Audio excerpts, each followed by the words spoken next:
Fashion is danger, especially when you're a working royal who somehow neglects to remove the proof of purchase. From overly subdued colors to mismatched pieces, here are Meghan Markle's most unflattering style blunders. There are times when a baggy outfit works quite well and fits the occasion to a T, even in formal settings. Alas, Meghan Markle didn't quite nail this casual aesthetic when she appeared at the South by Southwest Festival on International Women's Day in 2024. She was there to speak as part of a panel called Breaking Barriers, Shaping Narratives, How Women Lead On and Off the Screen. Perhaps in a bid to appear both effortless and fashionable, Meghan opted for an outfit by Jubilee heritage as she paired a pinstripe champagne shirt with a matching skirt. While this was a valiant effort to turn business casual on its head, something about the look just didn't pay off. Meghan appeared swamped by the billowy set, and it simply looked dull under the stage lights. But we'll give her credit where it's due, as it was nice to see her hair down in loose waves instead of her signature bun. Plus, the gold Bottega Veneta knot earrings lent the outfit a much-needed bit of sparkle. Your voice is not small, it just needs to be heard.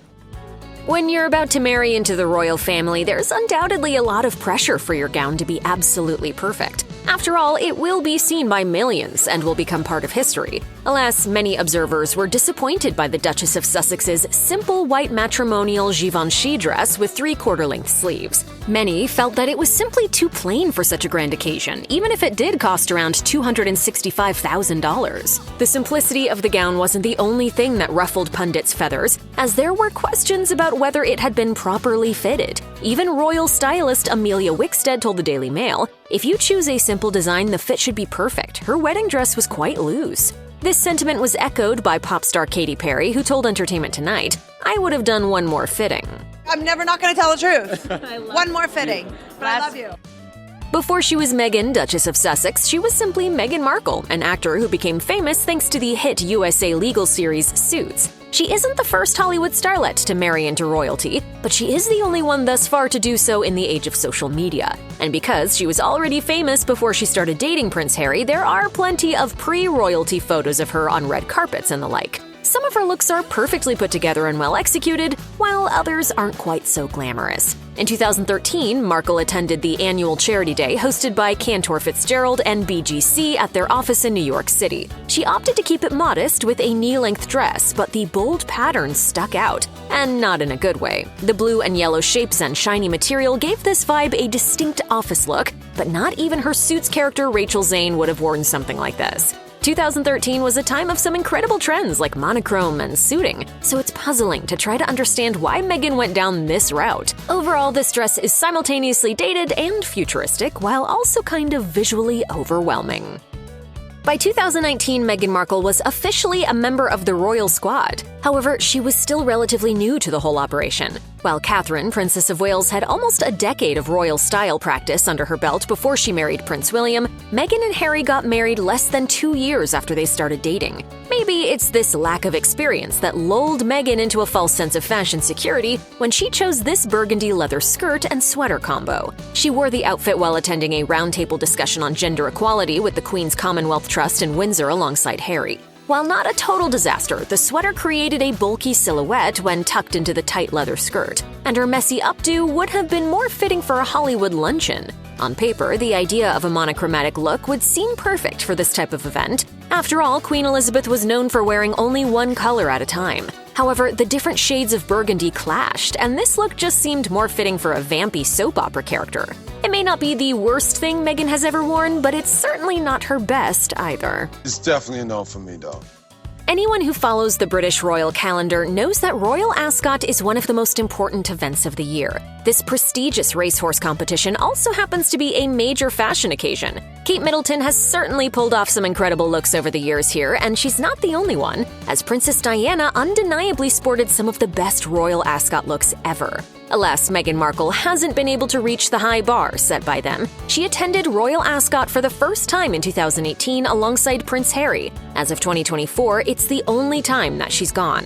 While many Royal Ascot attendees tend to don charming prints, bold textures, fun silhouettes, and rich pastels, Meghan opted for a far more subdued pick. Instead of a whimsical or colorful frock, she wore a white button-down Givenchy shirt dress with a black belt. The long-sleeved number felt a little matronly as opposed to chic, especially when paired with a black and white hat and black clutch bag. Furthermore, the handkerchief hemline was a bit underwhelming. Suffice it to say, Meghan's dress left many observers wanting more, including those across the pond. Shortly after she made her royal Ascot debut, the New York Post declared that her royal style felt frumpy.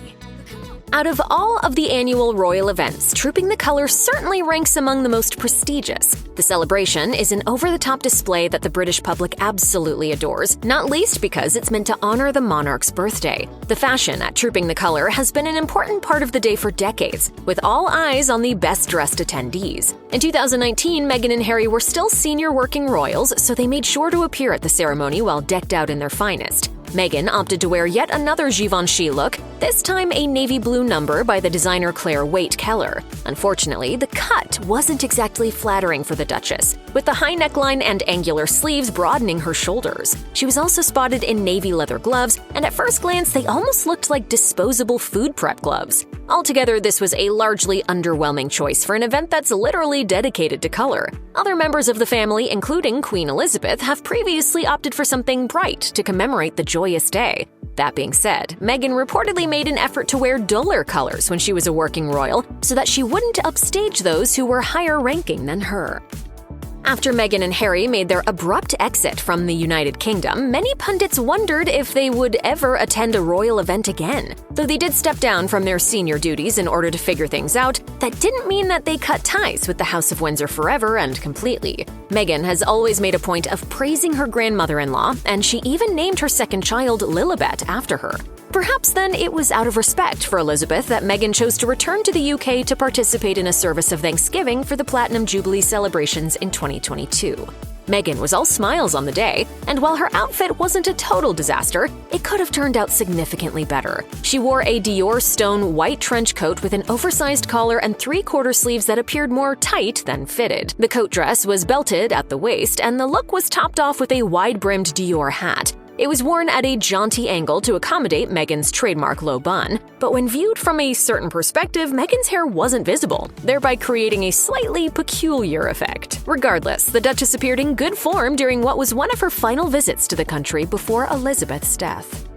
Working royals have a number of duties, including trekking around the globe to meet with various heads of state. So before Meghan and Harry parted ways with the royal family, they made a number of official visits to other countries. And during one of those visits, Meghan made a small, albeit very noticeable, style mistake. While in Tonga in 2018, she wore a striking red dress, but she unfortunately forgot to remove the tag from the bottom of the skirt's hem.